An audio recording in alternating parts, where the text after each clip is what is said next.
Now I'm going to tell you a story.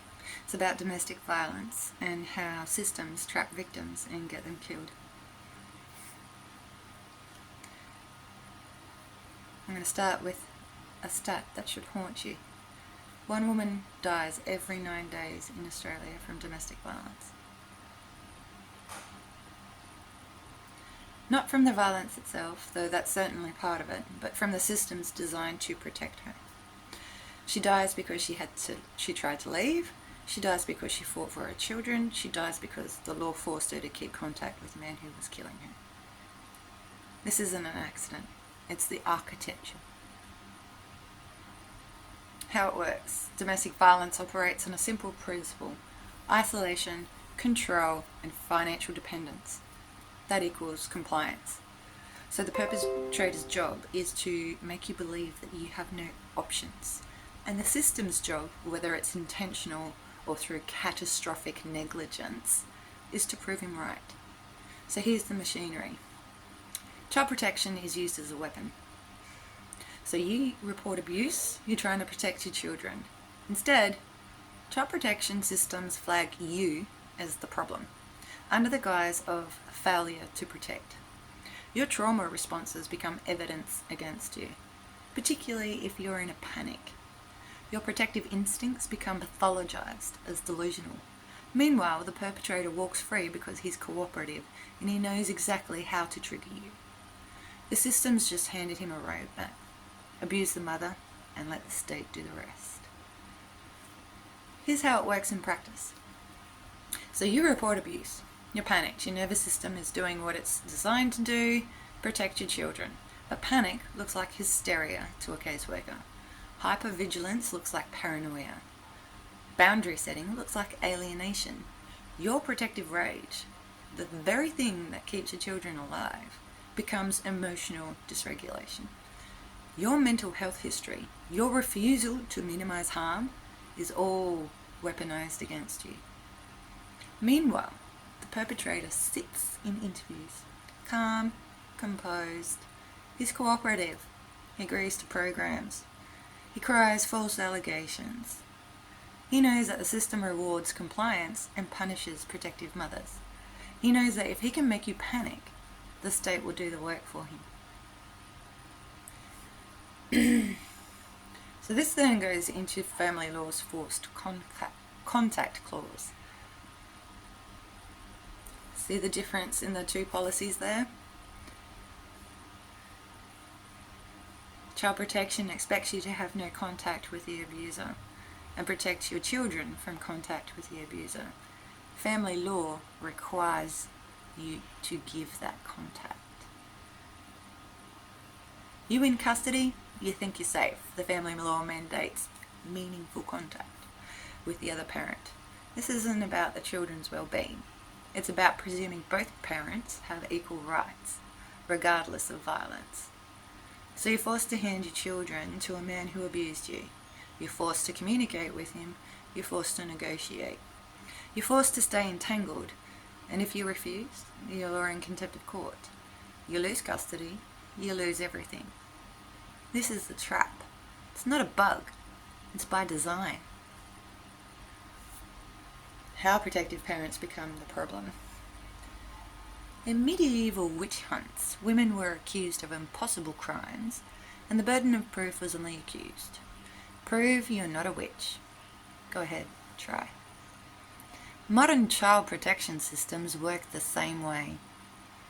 You report abuse, child protection investigates, not to protect your children, but to determine if you are the problem. Your mental health history becomes evidence. Your protective responses become parental alienation. The perpetrator denies everything. He's charming in interviews. He's cooperative. He cries false allegations. The burden of proof sits with you. You must prove abuse happened.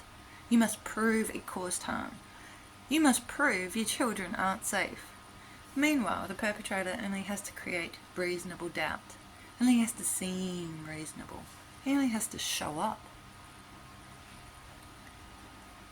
Why does this happen? All you have to do is follow the design. These aren't random failures. They're system features. So the first is needs-based funding. Means child protection agencies are incentivized to find problems in families and not solve them. More cases, more funding. Protective parents become billable hours. This is why there is a top-heavy funding criteria for kids that are in custody, that are under guardianship of the minister.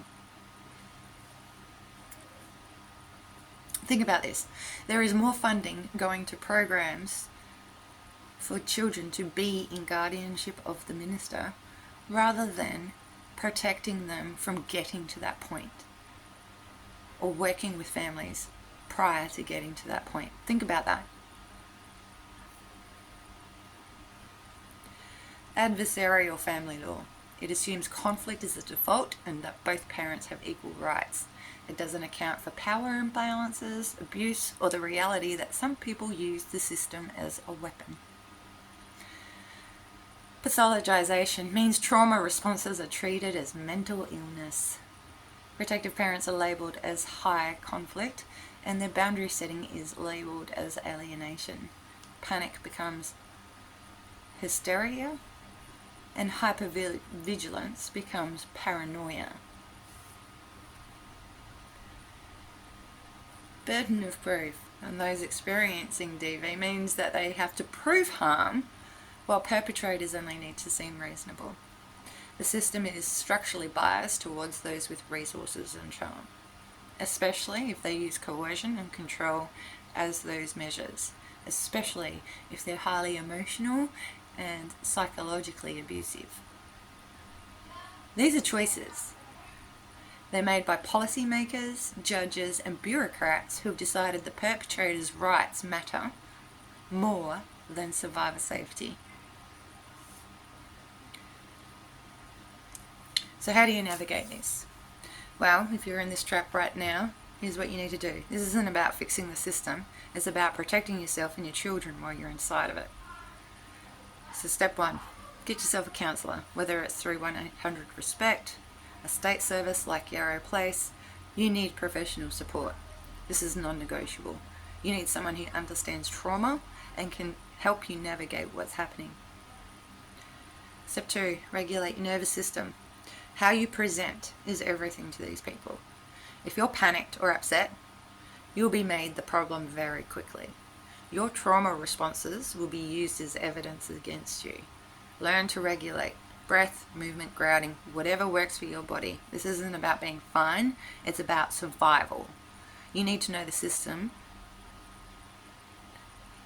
You need to show the system a regulated nervous system, even when you're terrified inside. Step 3, get your kids a counsellor, whether it's through a state service or through a GPMP. Your children need professional support. They're living this too, they need someone in their corner. Step 4, Triple P parenting program. It's easily accessible, it's free, it helps when you're going through this period. More importantly, it shows the system that you're doing something. You're being proactive, you're taking responsibility. The system loves this, use it.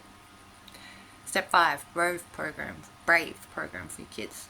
Get them involved in resilience training early on. This is particularly crucial if you're in the country and facing huge waiting lists for child psychologists or mental health clinicians. Brave teaches children practical skills for managing anxiety and building resilience.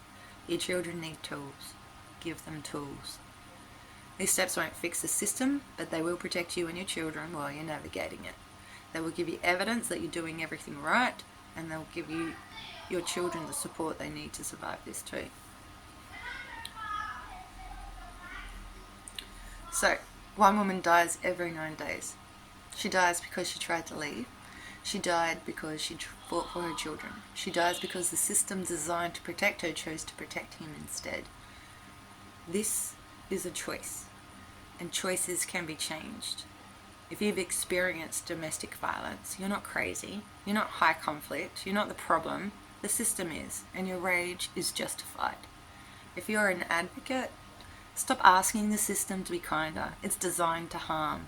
We need to dismantle it and rebuild it on principles of people experiencing domestic violence, agency, community protection, and accountability.